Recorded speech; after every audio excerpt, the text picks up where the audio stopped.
ఒకసారి గుండెపోటు వచ్చి కోలుకున్నాక ఇక మొత్తంగా జీవితమే మారిపోతూ ఉంటుంది. తినే తిండి దగ్గర నుంచి తాగే నీళ్ల వరకు అన్నిటిలోనూ సకల జాగ్రత్తలు తీసుకోవటం మొదలవుతుంది. అయినా 1,00,000 అనుమానాలు మనసును తొలిచివేస్తూ ఉంటుంది. ఏం తినచ్చు, ఏం తినకూడదు, మందులు ఏవి వాడచ్చు, ఏవి వాడకూడదు, వ్యాయామం చేయొచ్చా, చేస్తే ఎలాంటి వ్యాయామాలు చేయాలి, దాంపత్యంలో పాల్గొనవచ్చా, ఇలా అనేక అనుమానాలతో సతమతమవుతూ ఉంటారు. గుండెపోటు తర్వాత జీవనశైలిలో తీసుకోవాల్సిన జాగ్రత్తల గురించి ఇప్పుడు తెలుసుకుందాం.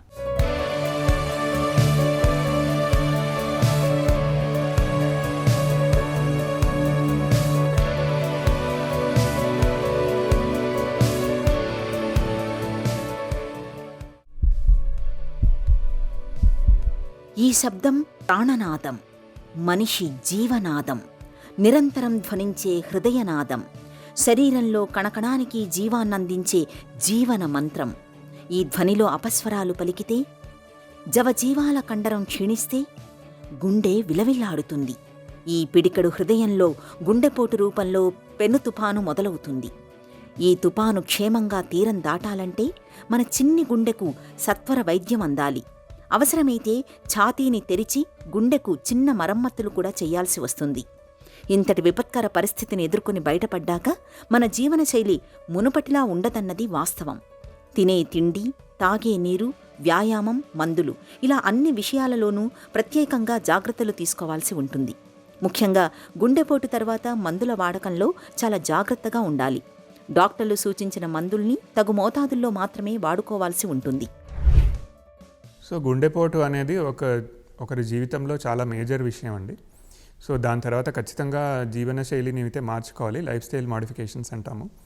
సో దీనిలో చాలా ఇష్యూస్ ఉంటాయి. First of all most important is మన రిస్క్ ఫ్యాక్టర్స్ తెలుసుకోవడము. చాలామందికి గుండెపోటు వచ్చేంత వరకు కూడా వారికి షుగర్ ఉందని కానీ, బీపీ ఉందని కానీ, కొలెస్ట్రాల్ ఉందని కానీ తెలీదు. సో ఈ రిస్క్ ఫ్యాక్టర్స్ అనేవి మనం ఐడెంటిఫై చేసుకొని వాటికి అనుగుణంగా షుగర్ కంట్రోల్ చేసుకోవడం కానీ, బ్లడ్ ప్రెషర్ కంట్రోల్ చేసుకోవడం కానీ, ఈ కొలెస్ట్రాల్ కంట్రోల్ చేసుకోవడం కానీ స్టార్ట్ చేయాల్సి వస్తుంది. సో అన్నిటికంటే ముఖ్యమైన ఇంపార్టెంట్ విషయం అండి మందుల వాడకము. సో గుండెపోటు వచ్చిన తర్వాత మనం చేసే ట్రీట్మెంట్, ఎస్పెషల్లీ స్టెంట్ వేసామంటే, stent is a foreign object. So ఈ ఫారెన్ ఆబ్జెక్ట్ వల్ల మళ్ళీ మనకు క్లాట్స్ అవి ఫామ్ కాకుండా ఉండాలంటే కొలెస్ట్రాల్ మెడికేషన్ కూడా మనము లైఫ్ లాంగ్ వాడుకోవాలి. కాంబినేషన్స్ ఇప్పుడు ఉన్నాయి మనకు.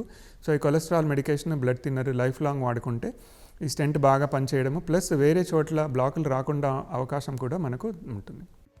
గుండెపోటు అనంతరం త్వరగా కోలుకోవడానికి రోజువారీ ఆహారంలో ప్రత్యేక శ్రద్ధ తీసుకోవాల్సి ఉంటుంది. న్యూట్రిషనిస్ట్ సూచనల మేరకు ఆహార నియమాలు పాటించాలి. ఎత్తుకు తగ్గ బరువు ఉండేలా తగిన జాగ్రత్తలు తీసుకోవాలి. నెయ్యి, వెన్న, డాల్డా, బేకరీ పదార్థాలను సాధ్యమైనంత వరకు తగ్గించాలి. రోజుకు 400 గ్రాములకు తగ్గకుండా పండ్లు, కూరగాయల్ని తీసుకోవాలి. మాంసం, చేపలు, గుడ్లు, పాల పదార్థాలను పరిమితంగా తీసుకోవాలి. చక్కెర వాడకాన్ని పరిమితం చేయాలి.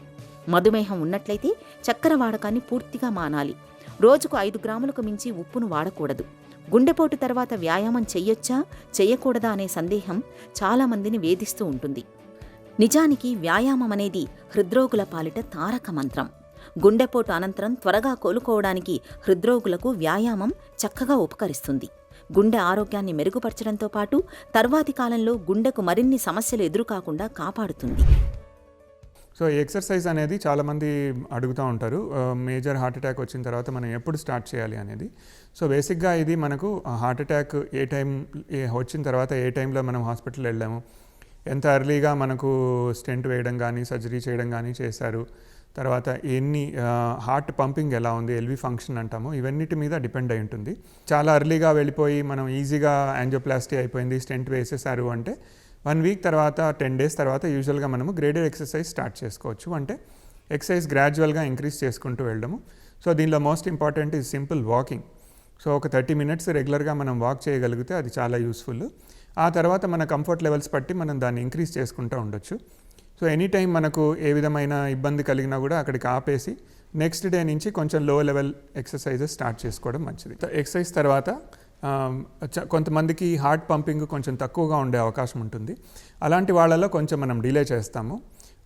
సిమ్టమ్స్ ఏమైనా మిగిలి ఉంటే, నడిస్తే ఆయాసం కానీ అలాంటిది ఏదైనా ఉంటే కొంచెం ఎక్సర్సైజ్ స్టార్ట్ చేయడం అనేది కొంచెం డిలే చేస్తాం. కొంతమందికి ఎక్సర్సైజ్ స్టార్ట్ చేయాలి అనుకుంటే ఒక రకమైన కొన్ని పరీక్షలు చేస్తాము. సింపుల్ ట్రెడ్మిల్ టెస్ట్ కూడా ఒక్కొక్కసారి మనకు చాలా యూస్ఫుల్ ఉంటుంది. సో ఈ ట్రెడ్మిల్ టెస్ట్లో వాళ్ళు అట్లీస్ట్ ఒక 3 minutes కానీ 4 minutes కానీ చేయగలిగితే వాళ్ళకి యాక్టివ్ ఎక్సర్సైజెస్ చేసుకోవచ్చు అనేసి చెప్తామండి. గుండెపోటు తర్వాత ఆహార నియమాలు ఏవి తీసుకోవాలి, ఎలాంటి ఫుడ్ తీసుకోకూడదు, ఎలాంటి ఫుడ్ తీసుకోవాలి అనేది చాలా డౌట్స్ వస్తూ ఉంటాయి. బట్ బేసిక్గా మనం చెప్పేది ఏంటి అంటే కొంచెం సాల్ట్ తక్కువ తీసుకొని నెయ్యి, నూనె పదార్థాలు, ఇలాంటివన్నీ fat foods, saturated fats especially బాగా తగ్గించేయాలి. ఇలాంటి వాటిల్లో మనకు ముఖ్యంగా చెప్పేది red meat. So red meat బాగా తగ్గించేయమని చెప్తాము. అలాగే ఎగ్ ఎల్లో కూడా మనం తగ్గించేయమని చెప్తాము. అలాగే కొన్ని రకాల ప్రాన్స్ కానీ ఇలాంటివి కూడా బాగా తగ్గించేయమని చెప్తాము. డీప్ ఫ్రై ఫుడ్స్ కూడా బాగా తగ్గించమని చెప్తాము. గుండెపోటు తదనంతర కాలంలో చాలామంది హృద్రోగులు ఎంతో కొంత మానసిక వ్యాకులతకు లోనవుతుంటారు. ఇది చాలా సహజమైన విషయం. ఆపరేషన్ గురించిన భయాందోళనల గురించి కోలుకొని తిరిగి మామూలు జీవితంలోకి రావడానికి చాలినంత శక్తిని కూడగట్టుకోవాలి. ఉద్వేగానికి లోను కావడం, దేనిపైన ఏకాగ్రత చూపించలేకపోవడం, తరచూ పీడకలలు రావడం, జ్ఞాపకశక్తి సన్నగిల్లడం, ఈ లక్షణాలన్నీ 4 నుంచి 6 వారాలలోపు చాలా వరకు తగ్గిపోతాయి. మళ్లీ మామూలు జీవనంలోకి వచ్చేందుకు నెమ్మదిగా ఒక క్రమపద్ధతిలో ప్రయత్నించాలి. రాత్రిపూట కనీసం 7-8 గంటల పాటు తప్పనిసరిగా నిద్రపోయేందుకు ప్రయత్నించాలి. ప్రతిరోజు మధ్యాహ్న సమయాల్లో కాసేపు కునుకు తీయడం ఆరోగ్యానికి చాలా మంచిది. కొన్ని రకాల అలవాట్లు కూడా మనము జాగ్రత్తగా చూసుకుంటే మంచిది. ఎస్పెషల్లీ స్మోకింగ్ అండి. కొన్ని సిగరెట్లు స్మోక్ చేసే వాళ్ళల్లో కూడా మనము major heart attacks especially young పేషెంట్స్లో చూస్తూ ఉన్నాము. సో ఒకసారి హార్ట్ ప్రాబ్లం వచ్చిన తర్వాత మళ్ళీ స్మోకింగ్ జోలికి వెళ్లకుండా ఉంటే మంచిదండి. కంప్లీట్గా స్టాప్ చేసేస్తే మంచిది.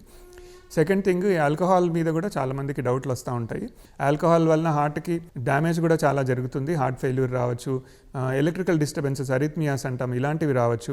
సో ఇలాంటివన్నీ చూసుకుంటే 99% చెడే జరుగుతుంది. కాబట్టి దాన్ని కంప్లీట్గా మానేస్తేనే మంచిదండి. గుండెపోటు it self is a life changing event. So దాని తర్వాత చాలామందికి ఒక రకమైన డిప్రెషన్ లాగా రావచ్చు. నాకే ఎందుకు ఇలా వచ్చింది, నాకే సిమ్టమ్స్, నాకే చెడు అలవాట్లు లేవు అనేసి. సో దానికి వాళ్ళకు చాలా సపోర్ట్ అవసరం అవుతుంది. సో ఈ డిప్రెషన్ నుంచి బయటికి రావడానికి, వాడి నార్మల్ లైఫ్ స్టైల్లో వెళ్ళడానికి చాలా సపోర్ట్, ఫ్యామిలీ మెంబర్స్ నుంచి కూడా చాలా సపోర్ట్ రావాల్సి వస్తుంది. సెకండ్ థింగ్, ఒత్తిళ్ళ వలన కూడా హార్ట్ ప్రాబ్లమ్స్ పెరిగే అవకాశం ఉంటుంది. Stress is a very important thing. So మనం వీలైనంత వరకు ఆ స్ట్రెస్ఫుల్ లైఫ్ నుంచి బయటపడడానికే చూడాల్సి వస్తుంది. ఈ రిలాక్సేషన్ ఎక్సర్సైజెస్ కానీ, యోగా కానీ ఇవి కూడా చాలా మనకు హెల్ప్ చేస్తాయి ఈ ఒత్తిళ్లని తగ్గించుకునేదానికి. గుండెపోటుకు చికిత్స తీసుకున్న తర్వాత చాలామంది హృద్రోగులు తరచూ హాస్పిటల్కి వెళ్లి రావడానికి అయిష్టత చూపిస్తుంటారు. 1-2 సార్లు డాక్టర్ని కలిసి వచ్చిన తర్వాత ఇక పూర్తిగా హాస్పిటల్ మొహమే చూడరు. నిజానికి గుండె చికిత్స అనేది ఒక్కసారే అయిపోదు. శారీరక ఆరోగ్య స్థితిని, వ్యాయామాల తీరుతన్నులను మదింపు చేసేందుకు డాక్టర్ల దగ్గరకు చాలాసార్లు వెళ్లాల్సి ఉంటుంది. ఇలా అన్ని రకాలుగా తగిన జాగ్రత్తలు తీసుకుంటే గుండెపోటు తర్వాత కూడా మన జీవితం భద్రంగా ఉంటుంది.